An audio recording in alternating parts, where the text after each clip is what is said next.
లేకున్నా సంఘటిత అసంఘటిత కార్మికుల సంక్షేమంగా ధ్యేయంగా నిరంతరం పనిచేస్తానని బీఆర్ఎస్ పార్టీ హన్మకొండ జిల్లా అధ్యక్షులు దాసే వినయ్ భాస్కర్ అన్నారు. బీఆర్ఎస్ పార్టీ కార్యాలయంలో హమాలి సంఘం సమావేశం నిర్వహించారు. ఈ కార్యక్రమానికి ముఖ్య అతిథిగా మాజీ ప్రభుత్వ చీఫ్ విప్ దాసే వినయ్ భాస్కర్ హాజరై మాట్లాడుతూ ప్రభుత్వంలో ఉన్నా లేకున్నా సంఘటిత అసంఘటిత కార్మికుల సంక్షేమంగా ధ్యేయంగా నిరంతరం పనిచేస్తానని అన్నారు. కార్మికుల అభివృద్ధి కోసం అనేక సంఘాలతో నిరంతరం మాట్లాడి వారి యొక్క సమస్యలను పరిష్కరిస్తున్నానని అన్నారు. మీ యొక్క సమస్యలకు కూడా పరిష్కరించే దిశగా పనిచేస్తానని ఈ సందర్భంగా తెలిపారు.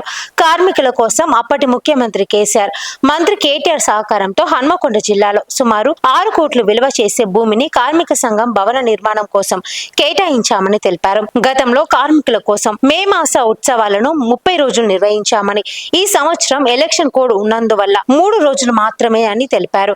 గతంలో నిర్వహించిన మే మాసోత్సవం కార్యక్రమాలను గురించి కేసీఆర్ ని అడిగి తెలుసుకున్నారని, అది విన్నప్పటి నుండి కార్మికుల కోసం వారి అభివృద్ధి కోసం అనేక కార్యక్రమాలు రూపొందించారని, అందులో భాగంగా 33 జిల్లాలలో కార్మిక భవన నిర్మాణాల కోసం భూమిని కేటాయించడం జరిగిందని తెలిపారు. ఈ కార్యక్రమంలో భవన నిర్మాణ కార్మిక సంఘం అధ్యక్షులు మల్లేశం, మన తెలంగాణ ఆటో డ్రైవర్స్ యూనియన్ అధ్యక్షులు సంజీవ్ తదితరులు పాల్గొన్నారు.